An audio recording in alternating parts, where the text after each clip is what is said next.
Estamos iniciando um novo mês, que abril venha para a sua vida cheio de bênçãos, cheio da presença do Espírito Santo na sua vida, porque você tendo a Deus, você buscando ao Senhor em primeiro lugar, pode ter certeza que as demais coisas o Senhor prepara na sua vida. E eu já quero iniciar esse dia de hoje, esse momento de oração, já consagrando ao Senhor esse mês de abril na minha vida, na sua vida, no meio dos nossos, em tudo aquilo que leva o nosso nome, no nome de Jesus. Deus maravilhoso, Deus soberano, nós começamos, Senhor, mais um mês, Pai. Um novo trimestre, Senhor. Um trimestre se findou, outro inicia. Te agradecemos, Senhor, por esse que se foi, Pai. E entregamos nas tuas mãos, Senhor, esse mês de abril, esse novo trimestre. Pai, que seja um tempo de bênçãos nas nossas vidas, Deus. Que a tua chuva, Senhor, a sua chuva temporã, sua chuva seródia, Pai, venha ser derramada sobre as nossas vidas, Deus. As suas bênçãos sejam derramadas sobre as nossas vidas. Nós consagramos, Pai, todos os nossos sonhos, os nossos projetos, o nosso dia a dia, a nossa família, as nossas finanças, as nossas necessidades, Pai.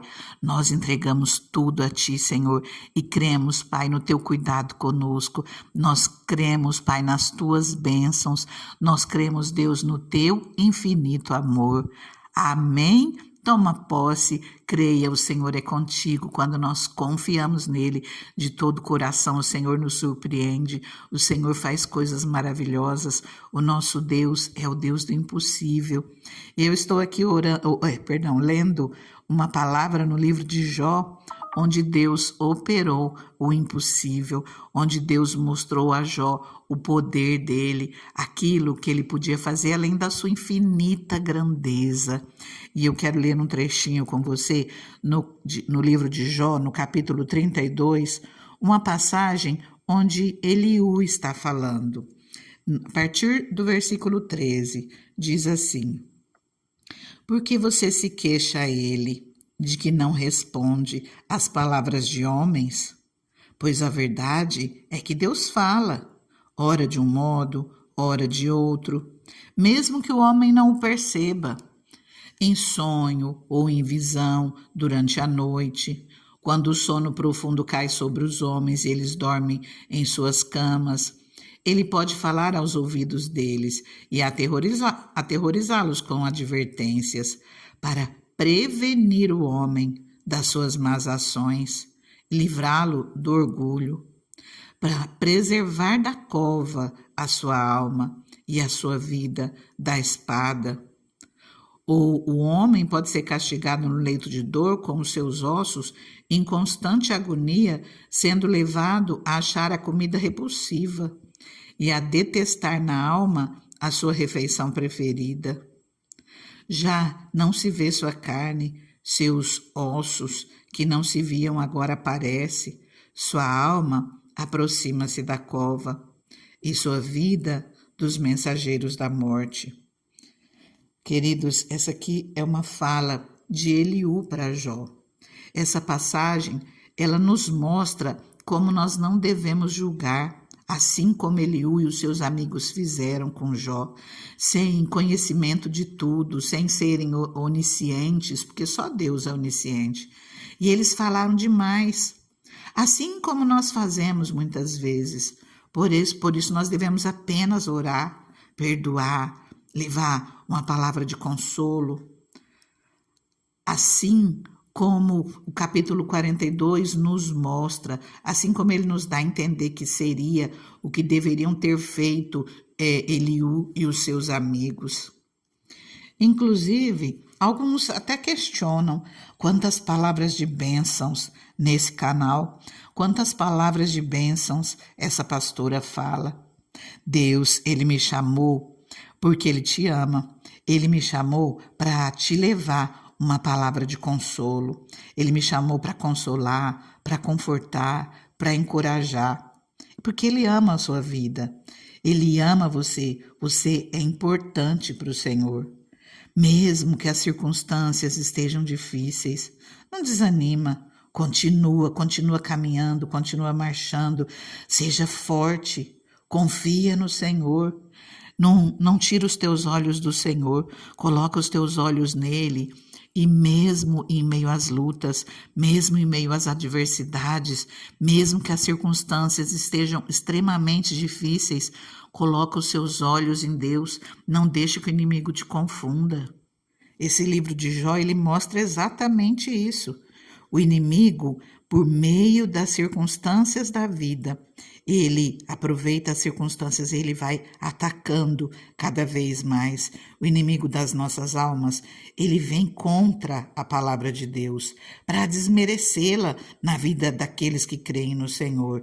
E ele se utiliza desse método, ele quer fazer com que as palavras que o Senhor nos dá não sejam verdadeiras. Precisamos, a exemplo de Jó, confiar que Deus nos protegerá em todo o tempo. Com fé em Deus, temos o conhecimento de que qualquer circunstâncias que nós estejamos passando, quaisquer que sejam as nossas necessidades, Deus vai nos suster, Deus vai nos salvar, Deus vai nos abençoar.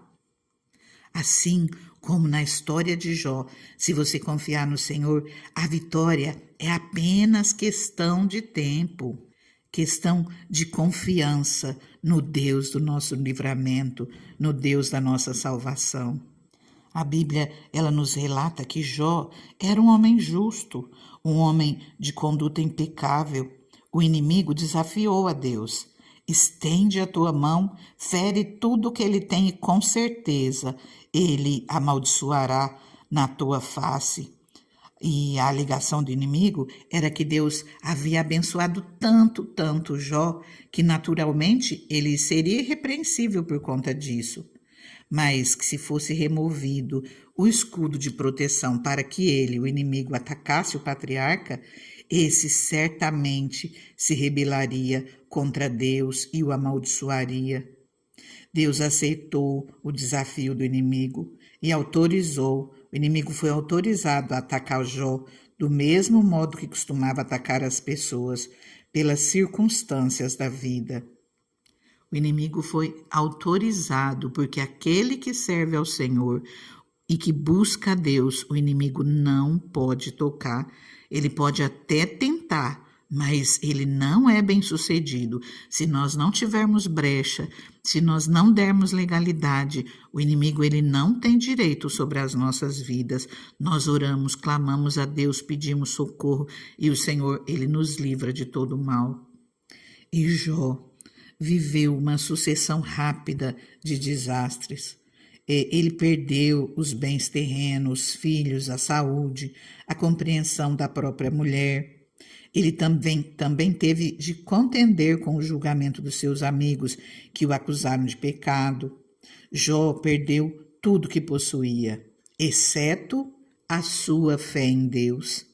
Em tudo isso, Jó não pecou e não culpou a Deus em coisa alguma, assim como diz lá no 1º capítulo, versículo 22. Em tudo isso, Jó não pecou e não culpou a Deus em coisa alguma. Mas a história, ela não termina aqui. O inimigo, ele não desistiu, ele ataca Jó por meio de 3 amigos. E, em vez de o confortar, um após o outro, acusou Jó de estar sendo castigado por Deus porque era mau, porque havia pecado em sua vida. Jó protestou inocência, mas eles se recusaram a crer. Despojado dos seus bens, sofrendo uma dor terrível, abandonado pela família, pelos amigos, Jó ele acaba envolvido num ciclo de derrota. Ele acaba se tornando fraco, desanimado. Ele perdeu toda a esperança, foi incapaz de sentir a presença de Deus. Era como se Deus o tivesse abandonado. Jó amaldiçoou o dia em que nasceu. Ele estava cheio de incredulidade. Jó fixou os olhos nas circunstâncias e acabou se tornando tão desanimado e deprimido que desejou morrer. Permaneceu no ciclo de derrota. até que Deus tratou com ele por causa dos seus questionamentos. Olha só, ele questionava, mas ele não deixou de buscar a Deus. Ele não amaldiçoou o Senhor. Mesmo na pouca força, não negou o nome do Senhor. E continuando a palavra que nós estávamos lendo aqui no capítulo 33, a partir do verso 23, diz assim: havendo, porém, um anjo ao seu lado, é a continuação da fala de Eliú.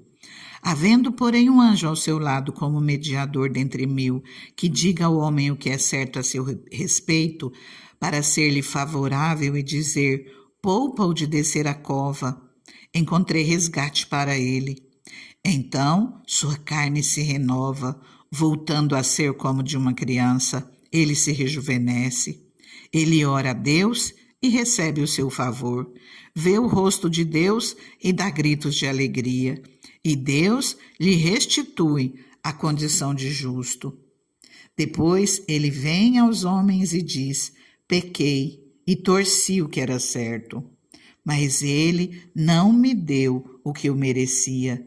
Ele resgatou a minha alma, impedindo-a de descer a cova, e viverei para desfrutar a luz. Queridos, apesar de nós vermos que eles julgam Jó, que eles não levam o conforto necessário, que eles falham nas palavras que eles lançam sobre Jó.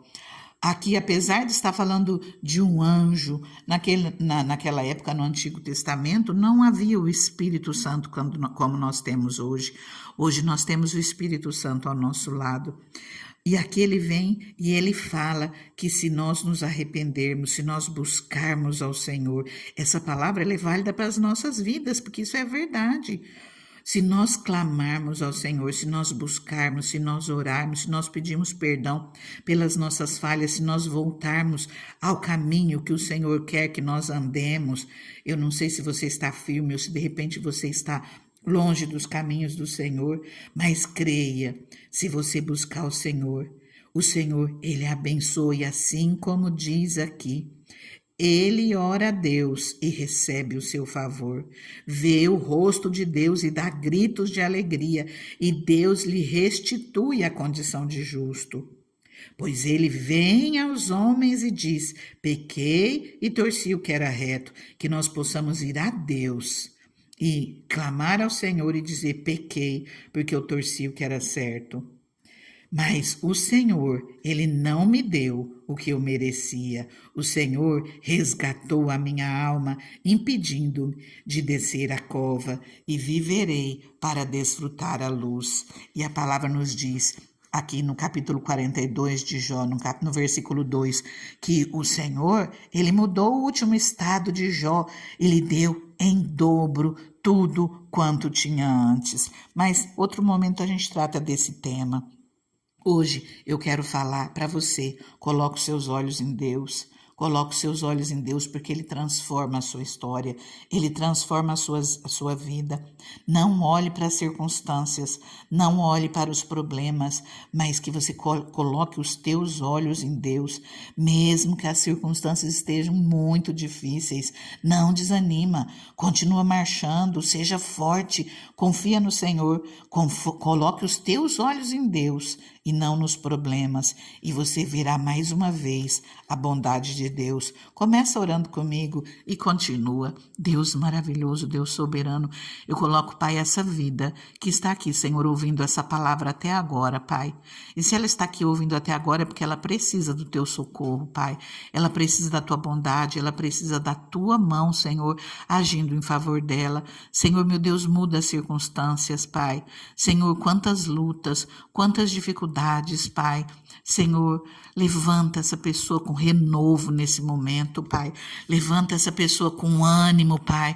Que os olhos dela estejam completamente em Ti e que a partir de agora ela já olhe para os problemas, Pai, cheios de fé, que eles serão resolvidos. Tua palavra nos diz, os planos de Deus para as nossas vidas são maiores e melhores. Os planos de Deus são de bens, são de paz para as nossas vidas, de esperança e um futuro. Senhor, que essa vida possa descansar em Ti, Pai, sabendo, Pai, que o Senhor é o Deus do impossível, que está cuidando dela em todo o tempo. Eu coloco nas Tuas mãos, Senhor, essa vida, tudo aquilo que ela necessita, Pai. Nós oramos no nome santo e maravilhoso de Jesus Cristo.